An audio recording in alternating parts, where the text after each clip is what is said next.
বিসমিল্লাহ রহিম। উপস্থিত সকল উপস্থিতিবৃন্দ, আসসালামু আলাইকুম। আহ, আবারও আমি বাংলা নববর্ষের শুভেচ্ছা জানাচ্ছি আপনাদের সকলকে। প্রিয় উপস্থিতি, সকল নেতৃবৃন্দ, প্রিয় উপস্থিতিবৃন্দ, আমরা আজকে এখানে একত্রিত হয়েছি সকলে আহ, আমাদের 31 দফা, যেটি আমরা দলের পক্ষ থেকে দেশের সামনে, দেশের মানুষের সামনে উপস্থাপন করেছি। আজকে আমরা এটি আলোচনা, এর মধ্যে আমরা দেশের ভেতরে বিভিন্ন পর্যায়ের নেতৃবৃন্দের সাথে, নেতাকর্মীর মধ্যে এটি আলোচনা করেছি। আমাদের বিভিন্ন পর্যায়ের ইউনিটের নেতাকর্মীবৃন্দ তাদের এলাকার মানুষের সাথে আলাপ করেছে। আজকে আমরা একটু ভিন্ন প্রেক্ষাপটে এটি আলোচনা করেছি। আপনারা যারা বিদেশে আমাদের নেতৃবৃন্দ আছেন, হয়তো আমরা সকলকে ইনক্লুড করতে পারিনি। আমরা আমাদের সাংগঠনিক স্ট্রাকচারের উপরে যারা নেতৃবৃন্দ আছেন, দায়িত্বপ্রাপ্ত যারা নেতৃবৃন্দ আছেন, আমরা আপনাদের সাথে এই বিষয়টি আজকে মত বিনিময় বা আলোচনা করেছি বা তুলে ধরেছি আপনাদের সামনে। হয়তো আপনারা এর মধ্যে দেখেছেন, শুনেছেন এই ব্যাপারে। বাট আজকে আমাদের তিনজন আলোচকবৃন্দ, ডক্টর পাভেল, জনাব জেবুল্লাহ সাহেব এবং ডক্টর আমিন, তিনজনে আপনাদের সামনে ভাগ ভাগ করে খুব সুন্দরভাবে পুরো জিনিসটা, ডিটেইলটা আপনাদের সামনে আলোচনা করেছে। আমি ধরে নিচ্ছি যে যার ফলশ্রুতিতে আপনাদের কাছে অনেক বিষয় অনেক ক্লিয়ার হয়েছে। এখন দলের একজন সদস্য হিসাবে আপনাদের প্রতি অনুরোধ থাকবে যে আপনাদের কমিউনিটিতে আমাদের বাকি যে সকল নেতাকর্মী আছেন, যে সকল সমর্থন আছেন এবং যে সকল নিরপেক্ষ ব্যক্তি আছেন, দয়া করে আমাদের এই 31 দফার বিষয়গুলোকে, পয়েন্টগুলোকে আপনারা আপনাদের নিজেদের কাছে অনেক প্রশ্ন ছিল। আমাদের ঢাকা থেকে উপস্থিত তিনজন আলোচকবৃন্দ, নিশ্চয়ই আমি মনে করি যেভাবে ওনারা তুলে ধরেছেন, আপনাদের অনেক জিজ্ঞাসা ওনারা, প্রশ্নের উত্তর ওনারা নিশ্চয়ই ক্লিয়ার করতে সক্ষম হয়েছেন। এর বাইরেও অনেকে আপনারা প্রশ্ন করেছেন, যার কিছু কিছু আমি আপনাদের সামনে তুলে ধরেছি উত্তরগুলো। অনেকটাই, 100% না হলেও অধিকাংশ পার্সেন্টেজ আমি মনে করি অনেকাংশেই আপনাদের কাছে ক্লিয়ার হয়েছে। রাজনৈতিক দলের একজন সদস্য হিসাবে আপনারা দয়া করে এই বিষয়গুলো এখন তুলে ধরবেন। এখন উপস্থিতিবৃন্দ, যে 31 দফাটা কি, কেন? দেখুন, 31 দফার আরেকটু অংশ আগে, সেটি হচ্ছে যে ভিশন 2030। এটি 2016 সালে দেশনেত্রী খালেদা জিয়া উপস্থাপন করেছিলেন। পরবর্তীতে দেশের রাজনীতি পরিস্থিতি সবকিছুর বিবেচনায় বাংলাদেশ জাতীয়তাবাদী দল 27 দফা উপস্থাপন করে। তারও পরে প্রায় 1.5-2 বছর আগে, 2 থেকে আড়াই বছর আগে, আমরা 31 দফা উপস্থাপন করি জাতির সামনে। 31 দফা যে শুধু বিএনপির তা নয়। 31 দফার সাথে আমাদের সাথে আরো যে রাজনৈতিক দলগুলো যারা আমাদের সাথে রাজপথে থেকে আন্দোলন সংগ্রামে ছিলেন, তারাও তাদের চিন্তা ভাবনা দিয়েছেন। তাদের সকলের চিন্তা ভাবনার প্রতিশ্রুতি এবং সাথে আমাদেরও চিন্তার ফলশ্রুতি এই 31 দফা। সহকর্মীবৃন্দ, অনেকেই বলেন যে বিএনপি 31 দফা পূরণ করবে, এর কি গ্যারান্টি? আজকে একটা কথা আপনাদের সামনে আমি তুলে ধরতে চাই। দেখুন, বাংলাদেশ জাতীয়তাবাদী দল, বিএনপি, এই বিএনপি বিগত প্রায় 40 বছরেরও বেশি সময় ধরে ধীরে ধীরে ধীরে ধীরে একটি লিগেসি তৈরি করেছে। বিএনপি এই লিগেসি বা আদর্শ বা যেভাবেই আমরা বলি, এই দলের প্রতি বাংলাদেশের কোটি কোটি মানুষের আস্থা এবং বিশ্বাস আছে। বাংলাদেশের কোটি কোটি মানুষ এই দলকে, এই দলের আদর্শকে বিশ্বাস করে। এই দলের লক্ষ্য উদ্দেশ্য বাস্তবায়ন করতে গিয়ে বাংলাদেশের এবং বিএনপির হাজারো নেতাকর্মী শহীদ হয়েছেন। হাজারো নেতাকর্মী গুম খুনের শিকার হয়েছে। লক্ষের উপরে মানুষ, এই দলের সমর্থক, এই দলের রাজপথের কর্মী, সক্রিয় কর্মী, লক্ষ লক্ষ মানুষ অত্যাচার, নির্যাতনের শিকার হয়েছে। আমরা যখন 31 দফা জাতির সামনে উপস্থাপন করি, তখন কিন্তু দেশে একটি ভয়াবহ অবস্থা, অত্যাচার নির্যাতনের একটি স্টিম রোলার। আমাদের দলের নেত্রী, দেশনেত্রী খালেদা জিয়া তখন জেলে বন্দী। আমাদের দলের মহাসচিব মির্জা ফখরুল ইসলাম আলমগীর জেলে বন্দী। আমাদের বহু নেতাকর্মী জেলে বন্দী। আমরা সেরকম একটি সময় ৩১ দফা উপস্থাপন করেছি। কাজী যেই দলটির প্রতি কোটি কোটি মানুষের আস্থা, মানুষের বিশ্বাস, মানুষের ভালোবাসা, সেই দলটি কোন প্রেক্ষাপটে থেকে ৩১ দফা উপস্থাপন করেছে, সেই দলটি আসলেই তাদের অভিজ্ঞতা দিয়ে, সবকিছু দিয়ে দলটি বোঝে, দলটি জানে, দলটি বিশ্বাস করে যে এই জাতির, এই দেশের মানুষের ভাগ্যের যদি পরিবর্তন করতে হয়, তাহলে অবশ্যই আমাদেরকে কতগুলি কার্যক্রম, কতগুলি পলিসি বা কতগুলি সংস্কার করা প্রয়োজন। এই দেশে সংস্কার বলতে যা বোঝায়, একটি রাজনীতিতে, সমাজে সংস্কার বলতে যা বোঝায়, সেটি কিন্তু শুরু করেছিল বিএনপি। বাকশাল থেকে বহুদলীয় গণতন্ত্রের প্রবর্তন, এটিকে সংস্কার নয়, এটি তো বিএনপি করেছে। দুর্ভিক্ষ থেকে খাদ্য রফতানির দেশে পরিণত করা, অন্তত খাদ্য স্বয়ংসম্পূর্ণ করা কম বেশি, এটি কি সংস্কার নয়? খাল খননের মাধ্যমে কৃষকের জমিতে পানি পৌঁছে দেওয়া, এটি কি সংস্কার নয়? কাজে সংস্কারের প্রবর্তক, সংস্কারের ধারক বাহক হচ্ছে বিএনপি। দেশের নারী সমাজকে শিক্ষিত করার মাধ্যমে দেশের নারী সমাজকে দেশের উন্নয়নের সাথে একত্রীভূত করা, এটি কি সংস্কার নয়? এই সংস্কার তো দেশনেত্রী খালেদা জিয়া করেছেন, বিএনপি করেছে শুরু। কাজেই এই দেশে সত্যিকারভাবে যদি কেউ সংস্কার করতে চায়, সংস্কার করে থাকে, সামনে সংস্কার করবে, সেটি বিএনপি করবে, বিএনপি করতে পারে। কারণ অতীতেও বিএনপি করেছে, বর্তমানে বিএনপি সংস্কারের প্রস্তাব সবার আগে দিয়েছে, কারণ ভবিষ্যতে ইনশাল্লাহ বিএনপি করার সক্ষমতা রাখে। আজকে অনেকেই, ব্যক্তি হোক বা রাজনৈতিক দলই হোক না কেন, সংস্কারের কথা বলছে। নির্বাচন পরে, সংস্কার আগে। আপনাদের সকলের কাছে আমি একটি প্রশ্ন রাখতে চাই, যারা বলছে আগে সংস্কার পরে নির্বাচন, তাদের ক্ষেত্রে আমরা কি দেখছি? মুখে বলছে পরে নির্বাচন, কিন্তু তারা তো গিয়ে ঠিকই যে বিভিন্ন জায়গায় আমরা দেখছি নিজেদের প্রার্থী তারা ডিক্লেয়ার করে বেড়াচ্ছে। কোথায়? বিএনপি তো এটি করছে না, বিএনপি তো এটি করছে না। কারণ কেন বিএনপি করছে না জানেন? বিএনপি এই কারণে করছে না, কারণ সংস্কার একটি চলমান প্রক্রিয়া। সংস্কার কোনো ব্র্যাকেটবন্দি কোনো বিষয় নয় যে এতটুকু আসলো, এতটুকু হলো, হয়ে গেল। সংস্কার একটি চলমান প্রক্রিয়া। যেহেতু আমরা বিশ্বাস করি, সেজন্যই আমরা বলি যে নির্বাচন এবং সংস্কার এটি চলমান প্রক্রিয়া। সংস্কার চলতে থাকবে, কিন্তু নির্বাচন হতে হবে নির্বাচনের সময় মতন। এবং সে কারণেই আমরা অনেককেই দেখছি বলছে মুখে আগে সংস্কার পরে নির্বাচন, কিন্তু বাস্তবে তারা ঠিক তার বিপরীত কাজটি করছে, যেটি বিএনপি কখনোই বলে না, বিএনপি করে না। বিএনপি তাই করে যা বিএনপি বলে, বিএনপি তাই বলে যা বিএনপি করে। প্রিয় সহকর্মীবৃন্দ, আমি একটু আগেই বলেছি বিএনপি কখন সংস্কারের প্রস্তাব দিয়েছে। বিএনপি তখনই প্রস্তাব দিয়েছে যখন বিএনপির দেশনেত্রী খালেদা জিয়াকে শুরু করে দলের মহাসচিব থেকে শুরু করে শত হাজারো নেতাকর্মী জেলে বন্দী, যখন বিএনপির লক্ষ লক্ষ নেতাকর্মী ঘর বাড়ি ছাড়া, গায়েবী মামলার জর্জরিত, তখন বিএনপি দিয়েছে। আজ আমরা অনেক মানুষের মুখে শুনতে পাই সংস্কারের কথা। আজকে দ্বিতীয় প্রশ্নটি আপনাদের কাছে, আজকে যারা সংস্কারের কথা বলছে, খুব জোর গলায় সংস্কারের কথা বলছে, তাদের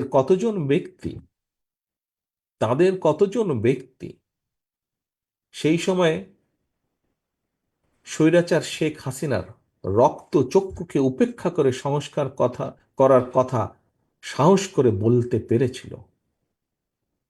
আজকে যারা সংস্কারের কথা বলেছে, তারা বিএনপির নেতাকর্মীর মতন কতগুলো মামলা খেয়েছে, কতদিন অত্যাচারিত হয়েছে, কতজনের ঘর বাড়ি ভাঙা হয়েছে, কতজনকে আদালতের বারান্দায় সপ্তাহে 7 দিনের 5 দিন ঘুরঘুর করতে হয়েছে?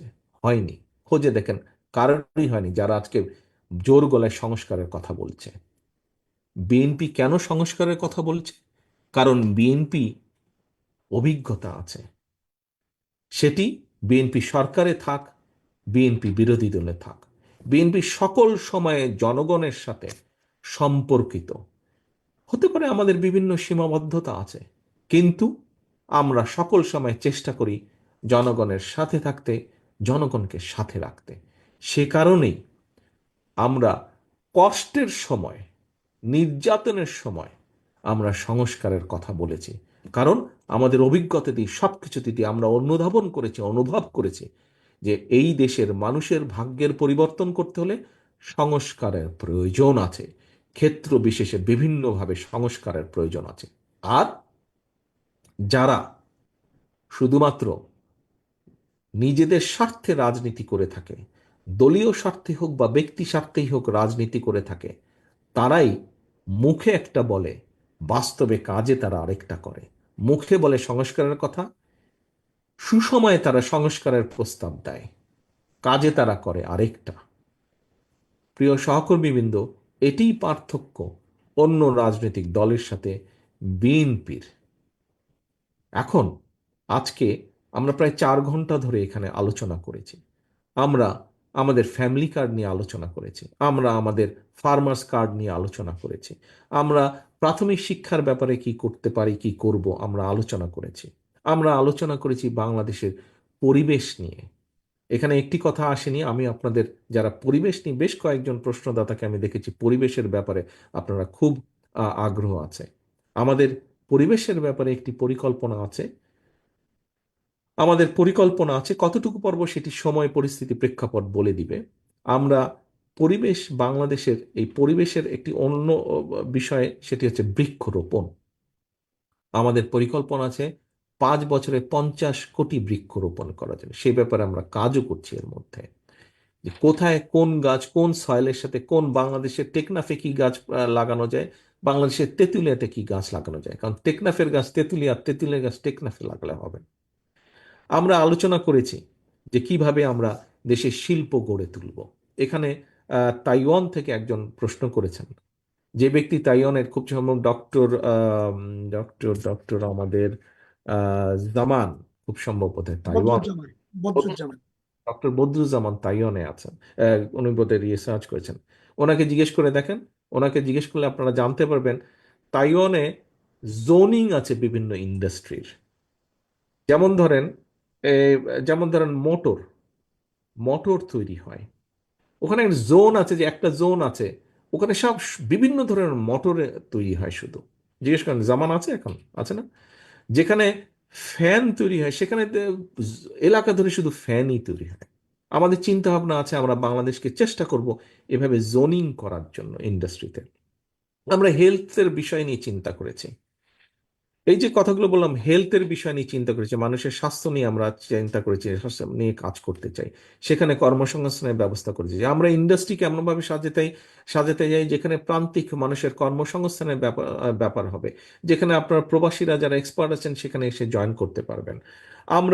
আমরা পরিবেশের যেখানে আছে, পরিবেশের উন্নয়ন ঘটানোর জন্য আমরা সেখানে জব ক্রিয়েশন করতে চাই, এমনভাবে করতে চাই যেখানে পরিবেশও উন্নত হবে, একই সাথে মানুষের কর্মসংস্থানের ব্যবস্থা হবে। আমরা যে শিক্ষার কথা বলেছি, আমরা স্বাস্থ্যের কথা বলেছি, সেখানে আমরা ওই বিষয়টাকে প্রাধান্য দেওয়ার চেষ্টা করেছি, যে সেখানে আমরা আপনার প্রাথমিক শিক্ষা বলেছি, আমরা সেখানে আমরা ডক্টর পাভেল সাহেব বলেছেন যে সেকেন্ড বা থার্ড ল্যাঙ্গুয়েজ আমরা রেখেছি।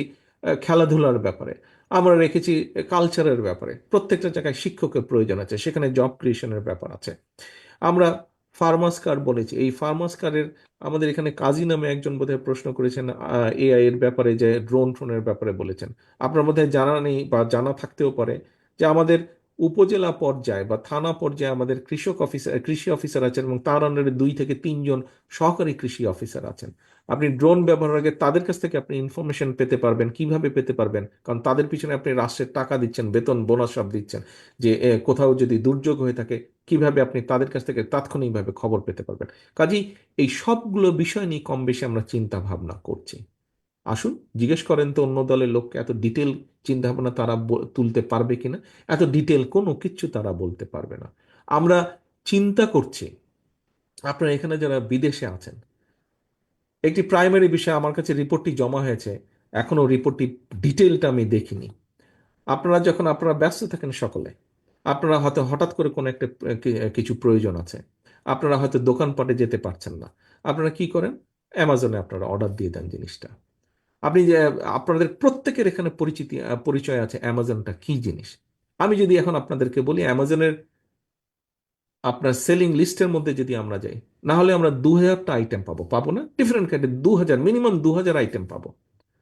এখন আপনাদের কাছে যদি আমি প্রশ্ন ছুড়ে দেই, আমরা কেন বাংলাদেশে অ্যামাজনের প্রকিউরমেন্ট সেন্টার বানাতে সক্ষম হব না? অ্যামাজনে যে এই যে 2000 আইটেম, 2000 মধ্যে না হলে 1000 আইটেমের ছোট ছোট ছোট ছোট ফ্যাক্টরি তো আমরা বানাতে সক্ষম হব, যদি আমরা সুন্দরভাবে প্ল্যানিং করে দেব। অ্যামাজন ধরেন, আলিবাবা ধরেন, এই যে অ্যামাজন আলিবাবা দুটো যে বড় আপনার অনলাইন শপিং, এদের প্রক্রিয়া, এরা তো কোথাও না কোথাও থেকে তো জিনিসগুলা তাদের প্রকিউর করছে। তাহলে কেন আমরা তাদের প্রকিউরমেন্ট সেন্টার বাংলাদেশকে বানাতে পারবো না? কাজে এই বিষয়টি নিয়ে আমরা কাজ করছি, এরকম বিষয় নিয়ে আমরা কাজ করছি। কাজী প্রিয় সহকর্মীবৃন্দ, আমরা এই জন্যই কাজ করছি। বাংলাদেশ জাতীয়তাবাদী দল, আপনার প্রিয় দল, এই জন্যই কাজ করছে, কারণ এই দলটি এই দেশের মানুষের মনের মধ্যে গাঁথা, এই দলের শেকড় এই দেশের মাটির মধ্যে গাঁথা। সেজন্যই এই দলটি যখন নির্যাতিত থাকে, এই দলটি ভীষণভাবে যখন নির্যাতিত থাকে, সেই সময় এই দলটি দেশ এবং দেশের মানুষের কথা চিন্তা করে। এবং সেই সময় আপনি যখন কষ্ট থেকে কিছু করবেন, কষ্ট দিয়ে কিছু করবেন, কষ্টের ভিতর থেকে যখন আপনি কোনো কিছু তৈরি করবেন, সেটিই হবে প্রকৃত বিষয়, প্রকৃত জিনিস। আজকে আমরা দেখছি অনেকে অনেক সংস্কারের কথা বলছেন, উই ওয়েলকাম দ্যাট। বাট এরা কখন সংস্কারের কথা বলছে, এরা কোন পরিস্থিতিতে সংস্কারের কথা বলছে? বিএনপির প্রতিটি দেশটি খালেদা জিয়া থেকে শুরু করে আমার গ্রামের শেষ কর্মীটি অত্যাচারিত, নির্যাতিত নির্যাতিত অবস্থায় তারা সংস্কারের কথা বলছে। আর আজকে যারা সংস্কারের কথা বলছে, বড় বড় জায়গায় বসে, এয়ার কন্ডিশনের ভিতরে বসে, বড় বড় দামি দামি অফিসে বসে তারা সংস্কারের কথা বলছে। আজকে যারা সংস্কারের কথা বলছে, এরা সুবিধা প্রাপ্ত হয়ে, অর্থাৎ সরকার তাদেরকে গাড়ি দিচ্ছে, তাদেরকে বেতন বোনাস ভাতা দিয়ে দিচ্ছে, তারপরে তারা বসে বসে সংস্কারের কথা বলছে। বিএনপি এসব সুবিধার মধ্যে থেকে সংস্কারের কথা বলেনি। বিএনপি যখন সংস্কারের কথা বলছে, তখন বিএনপি রাজপথে স্বৈরাচারের সাথে যুদ্ধ করছে একদিকে, আন্দোলন করছে একদিকে, আর আরেকদিকে বিএনপি দেশ গঠনের কথা চিন্তা করছে।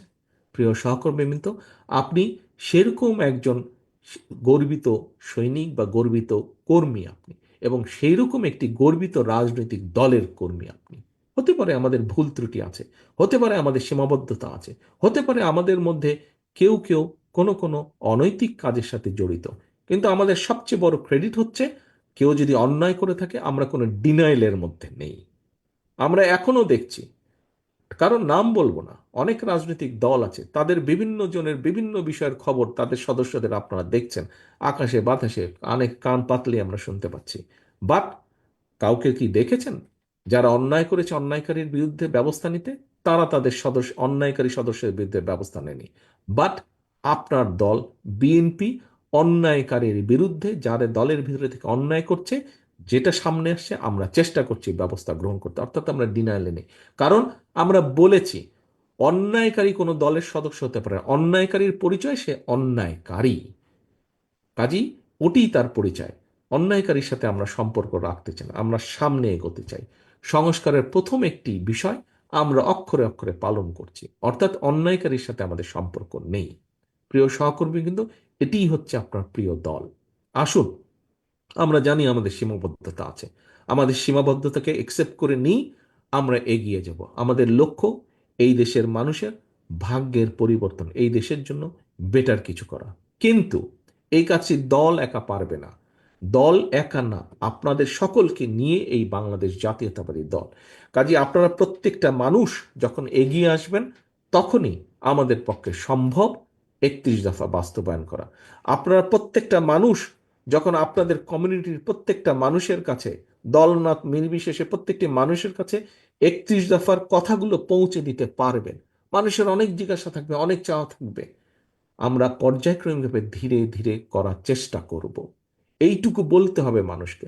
যখন আপনারা সকলে একত্রিত হয়ে এগিয়ে আসবেন, আপনারা সকলকে সাথে নিয়ে একত্রিতভাবে এগিয়ে আসবেন, ইনশাল্লাহ আমরা 31 দফা পূরণ করতে বা 31 দফার বাস্তবায়ন করতে সক্ষম হব। প্রিয় সহকর্মীবৃন্দ, পরিশেষে আপনাদের সকলকে আমি ধন্যবাদ জানাচ্ছি আজকের এই অনুষ্ঠানে উপস্থিত হওয়ার জন্য, আজকের এই আলোচনায় সবাই উপস্থিত হওয়ার জন্য। একই সাথে আপনাদের সকলের কাছে আমি প্রত্যাশা রাখব, এই আলোচনা অনুষ্ঠান আর 2, 4, 5 মিনিটের মধ্যে শেষ হয়ে যাবে। অনুষ্ঠান শেষ হয়ে গেলেই আপনাদের সকল কাজ শেষ হয়ে গেল না, বরং এই অনুষ্ঠান শেষ হয়ে যাওয়ার পরে আপনি আপনার ইউনিটের নেতা হিসাবে কিভাবে আপনার কমিউনিটির কাছে আপনি 31 দফার প্রত্যেকটি কথা পৌঁছে দেবেন, সেই পরিকল্পনা আপনি দয়া করে গ্রহণ করবেন এবং আগামী দিনগুলোতে আপনি সেই মোতাবেক পদক্ষেপ গ্রহণ করবেন, কর্মসূচি গ্রহণ করবেন। আপনাদের সকলের কাছে এই প্রত্যাশা রেখে আমার বক্তব্য শেষ করছি। আল্লাহ হাফেজ। বাংলাদেশ জিন্দাবাদ। বাংলাদেশ জাতীয়তাবাদী দল জিন্দাবাদ। আসসালামু আলাইকুম।